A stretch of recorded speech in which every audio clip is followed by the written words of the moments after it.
Hello, ladies and gentlemen. Welcome back to another episode here on African Confessions. The following story that you're going to be listening to, it comes from a translation of a message that I received. Strange things indeed they do happen in this world, and the message, it reads like this. Hello, I am a red garment prophet. I used to be a red garment prophet, and I want to share with you my story about what happened when I went to Dubarn after I had been hired by this other South African man who owns a lot of taxis. So he used to be a taxi driver.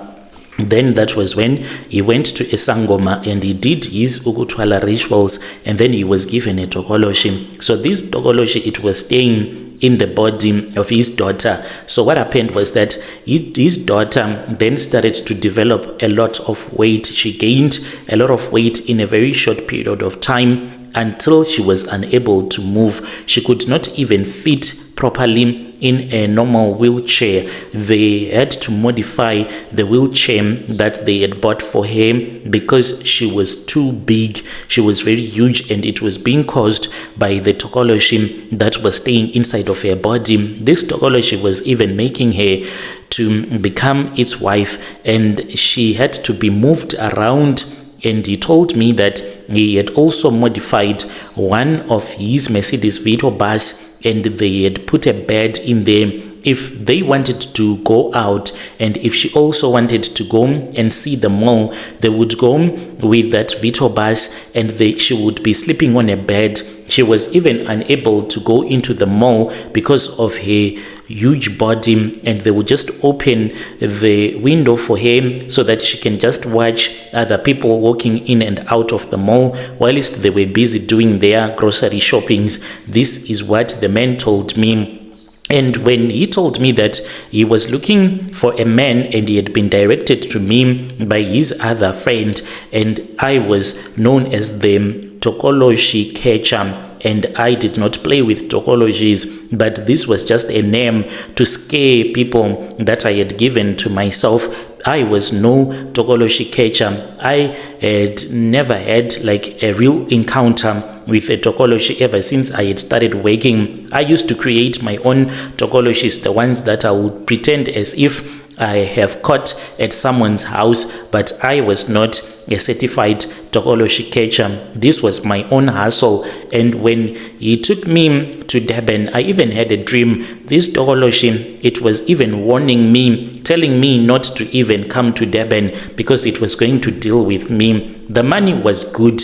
He had this other Ford Ranger, a parking, but it was a single cab that he said that he was going to give to me if I was going to be able to catch this Tokoloshe, to destroy it, because his heart was breaking whenever he would see his daughter, because now she was starting to have bad sores because she was unable to move. They had to roll her over. She was always sleeping at all the times. She could not even support herself anymore to sit properly because of the way that she was gaining and continue gaining a lot of weight. So we went to Dubarn. When we arrived there, that was when I came face to face with the Tokoloshe for the first time in my life. And what this Tokoloshe did to me, it was really painful. We arrived at his house in Dubarn. Then I was with my other boy. What we'll do is that we will try to confuse and to convince the people. We would say, bring us white millimil. We would run around and we would be putting the millimil in several places, and then my partner, he would be the one that would be carrying the Tokoloshe that we would have made. And this Tokoloshe, we will make it, and after we would have made it, we'll put some beads on top of it and pour some blood so that it can look like it is a real thing. So we would run around confusing the people, and then the other one will plant the Tokoloshe whilst the people won't be noticing. Like, I would just draw attention to myself, and then they would come out saying, come and see, there is something here, whilst I am busy trying to catch the Tokoloshe. Then the other guy can even put that Tokoloshe underneath the couch, in the wardrobe, even in a flower pot. That is when we would pretend as if this Tokoloshe has been staying. So my friend, he then entered into this other spare bedroom, and there were a lot of things that were there, like your garden rakes, your tools and stuff. And then we thought that this was a better place to put this Tokoloshe. He said the first instance when he tried to put that thing that we had made that looked like a Tokoloshe into one of the wardrobes, he said that a hand came out of the wardrobe and slapped him really hard. I just heard someone screaming, saying, "Ay, Jeswangu," and it was my friend. He had been slapped so hard by that Tokoloshe. He said that he saw a hand which was black, and it seemed as if this person that was hiding inside the wardrobe, he had rubbed charcoal on his hand because the hand was so black and dark as the night. And then another slap came. He then came back and he pretended as if he was praying, and the Holy Spirit had descended on him, and he was now prophesying. And then he took me outside and he told me that we were supposed to run. And I said, "Why are we supposed to run? Look at that car that we are going to be given. I am going to return back to Joburg driving that Ford. I am not going to leave it behind." He then told me that at this house there was a real Tokoloshe, but I could not hear him because those people, they were also walking towards us. They wanted to understand what was happening. And then I said, "Give it to me." I then put it underneath my garment. I was wearing this very extra large red garment so that I can hide that Tokoloshe of ours that we had used. So I then put it underneath my armpit. So then I heard that there was something that was moving from underneath my armpit. At first I thought that maybe since I was walking, that was why I was feeling some movement. Brother Nashi, even if you are a fake prophet, but there are times when you are forced to repent, because from underneath my garment I then saw the head of a snake. Amai vanguiwe varere pachurum, translated to English, meaning my mother who is buried by the anthill.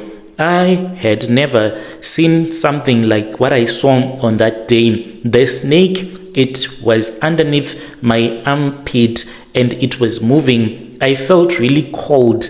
And the snake, when I saw the head of this snake, I collapsed and I started screaming. And I was trying to pull the snake from underneath my armpit.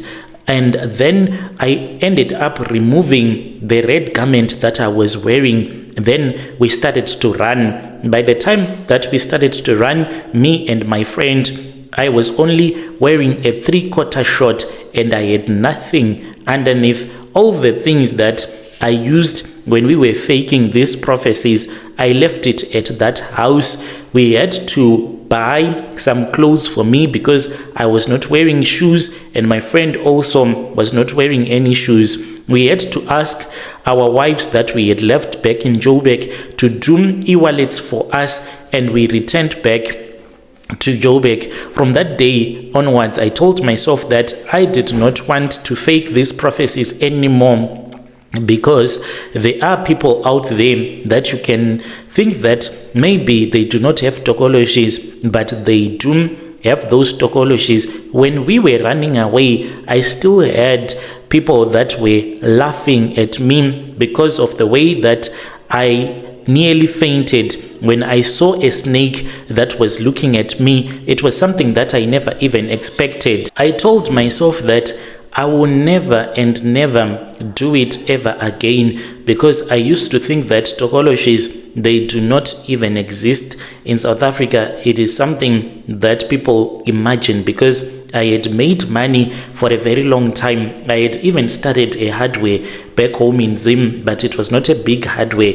It was just a hardware that I had started in the village from where I come from, me and my wife. When we returned back to Joburg, we were laughing so hard, me and my friend and our wives, because of what had happened. My friend is still doing this stuff. He goes around and he will say that you have a Tokoloshe. He can even remove a snake from your stomach, and you will think that this thing was the one that was causing cancer in you, but it is just magic. I think that he went to Mozambique where he got the magic, but he's still faking it like the way that we used to fake it when we were together. Let me take you back and tell you how it all started, how I became a fake prophet.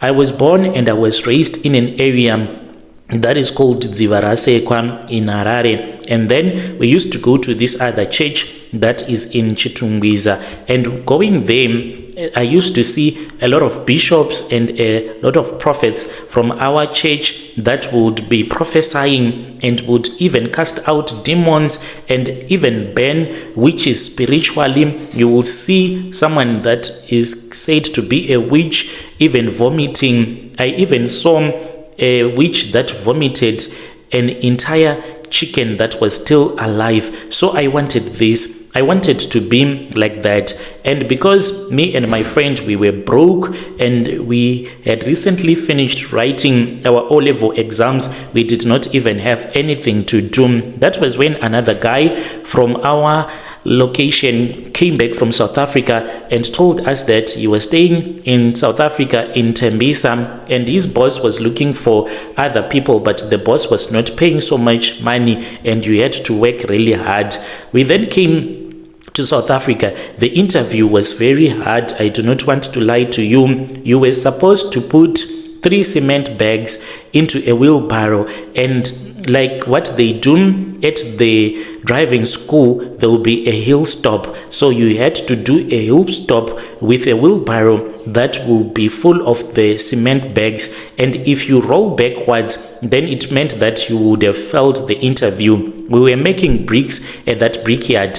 You could get a job even to this very day. If there is anyone who says that they are looking for a job, if they go to that brickyard, they will find a job, but you need to do that interview. I was able to pass the interview. Then I started working there, but the money that we were making, it was not a lot of money. We started to go to this other red garment church in Tembisa, and then that was when my friend came with an idea. He then said that the people that were the owners of that church, they were making a lot of money, and if we also wanted to make money, we were supposed to think outside of the box and start our own church. I then said, how was it even possible that we can start our church yet we were even unable to perform any miracles? He then said that what made Jesus to be famous was that he did a trick to turn water into wine. We just need to perform a very big, marvelous miracle, then people are going to follow us.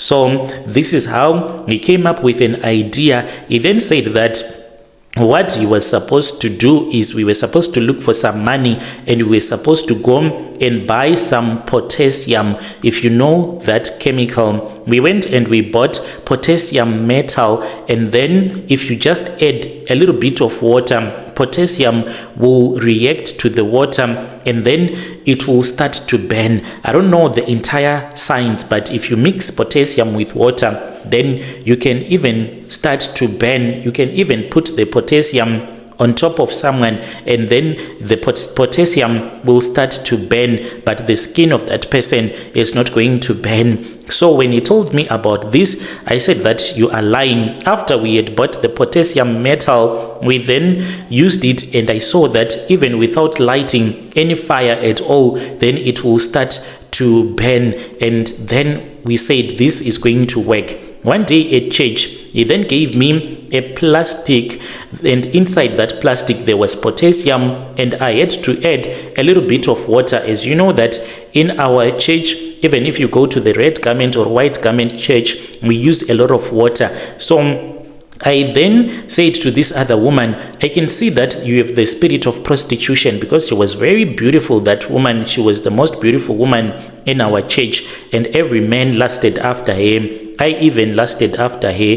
I ended up sleeping with her, for she believed that I was a real man of God. I said, do you know that you have the spirit of prostitution? Then I started to pray for him, and I put the potassium on her breast area, and then the water, and then there was water that was flowing down, and then there was a fire that started burning like a ball of fire. and everyone said, this man, he knows what he's doing, and everyone thought that I had an anointing. From there on, we would pay other people, those that were drunkards, we would pay them, they would come to church, and when it is time for us to prophesy, then I would go up and I would run to that person that would have paid, then I will bring him to the front, then I'll start to prophesy whilst everyone was watching. We used to pay those that were drunk, someone that was jobless, and some other desperate women. So we would pay them between 15 to 200 rand.